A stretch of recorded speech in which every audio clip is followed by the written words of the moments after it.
Hola mis queridos amigos, nuevamente con ustedes su doctor Tigre, Maximiliano Moreno, en el que analizaremos lo que está pasando en la pandemia en Ecuador y en el mundo cuando las vacunas ya comenzaron a salir, comenzando por la vacuna rusa, se ha multiplicado ahora con la vacuna china, que también ha sacado ya, está prácticamente registrada. Van a empezar entonces la producción en serie. Y la vacuna mexicana, México venezolana, e inclusive una vacuna cubana. La vacuna cubana también ya está registrada y están en marcha el proceso de su producción. ¿Qué es lo que estamos viendo en este momento? En el caso de Ecuador, la situación se ha movilizado desde la Sierra Norte y comienza a invadir la Sierra Sur y la parte sur del Ecuador, especialmente la Amazonía y la provincia del Oro, donde nuevamente la pandemia continúa, en tanto que en Quito, si bien las unidades de cuidados intensivos están copadas completamente y no dan abasto, los hospitales han comenzado a reducir la ocupación de camas, que era uno de los graves problemas adicionales. Tenemos que, a más de la vacuna, que tiene las particularidades de estas vacunas que están saliendo casi todas, de ser una innovación genética que ha reducido el tiempo de producción de vacunas en la historia de la humanidad y que multiplica la capacidad de accesibilidad, porque en el caso de muchas de ellas van a salir gratuitas, inclusive han anulado el negocio de las vacunas, que era el bocadito que estaba predilecto con respecto a las producciones de medicamentos, que era la razón de la voraz carrera que seguían muchos países. Por otro lado, el distanciamiento que estamos viviendo, que en Ecuador se ha prolongado 30 días más, nos hace ver que este problema de la movilidad humana que vivimos en el mundo entero, que ha sido el factor que ha coadyuvado para la propagación de la infección, debido a que los seres humanos ahora ya nos movilizamos por vehículos, por transporte urbano, rural, transporte motorizado, transporte aéreo, transporte naval, en fin, cambió la movilidad humana completamente. Fue este factor que resultó ser el más sensible para las economías mundiales, porque la economía realmente dependía muchísimo de la movilidad humana. Como consecuencia, estamos viviendo una crisis económica que en el caso de Ecuador tiene proporciones incalculables. Recordemos que Ecuador es un país dolarizado y petrolero. Los precios del petróleo se han desestabilizado, y aunque existe la posibilidad de que estos suban y que sea la tabla de salvación en los próximos meses, no garantizan que la demanda de petróleo pueda volver a ser la misma, debido a que, como consecuencia de esta pandemia, e inclusive como motivo de las elecciones en los Estados Unidos y en otros países, la economía electrónica, que comienza con los vehículos eléctricos, estamos hablando inclusive de naves aéreas eléctricas, sumado a todo esto que es el comercio electrónico, la telemedicina, la teleeducación, el teletrabajo, todo que se hace por internet, que se hace como el comercio electrónico, el dinero electrónico, han cambiado la realidad global y han creado nuevas situaciones en las que la movilidad humana aparentemente se va a reducir, entrando más bien una comunicación por internet a ser el factor crucial. Comunicación por internet que ha puesto a Estados Unidos y a Rusia en una gran disputa, porque China,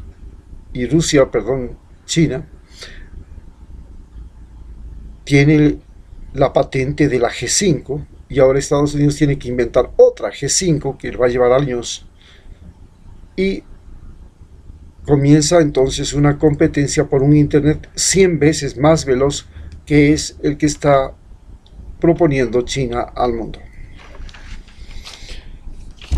Por supuesto, tenemos el gran problema de los tratamientos. Hemos conseguido que la mortalidad de esta pandemia se vaya reduciendo. Ya no es tan mortal como lo fue cuando recién empezó la pandemia en los meses de marzo, abril, mayo, junio, en los que la mortalidad era atroz. Pero en países especialmente con población longeva como Europa, esto parecía ser calamitoso. Se pensó que ellos eran los que irremediablemente tendrían que ser los que más sufran, pero fue el continente americano, desde Estados Unidos hasta la Patagonia, el que ha vivido la pandemia y la mortalidad más grande del mundo. Esto se debe a que el continente americano, de manera increíble, junto con la India, son los lugares más pobres del planeta. Y la pobreza ya no se trata de una pobreza solamente real, sino de una pobreza comparada. Es decir, ya no se trata de una pobreza en la que la gente no tiene para comer, no tiene techo donde cobijarse y no tiene atención médica ni seguro. Se trata de una población que es alfabeta, está alfabetizada, es una población que tiene capacidad de gestión. Muchos de ellos son trabajadores informales o pequeños propietarios de fincas, de tierras, de tiendas, de negocios. Y esta población tiene la capacidad de gestión. Puede salir a la calle, vender cualquier cosita, pero regresa con algo a la casa. Esta población es la que ahora se le considera una población de informales que se ha multiplicado en América Latina y que es la que está invadiendo Estados Unidos con la fachada de ilegales. ¿Por qué los informales son los invasores de Estados Unidos? Porque en Estados Unidos los informales son las personas que pueden sobrevivir más exitosamente sin necesidad de tener empleo ni trabajo formal en ese país. La calle, el trabajo temporal, los trabajos sin seguro, los trabajos de mala paga, de inseguridad, son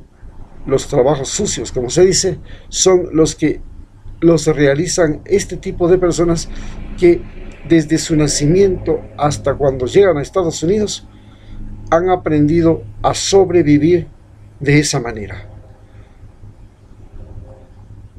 Esta población ha sido la más afectada y la más susceptible en la pandemia. Y es por eso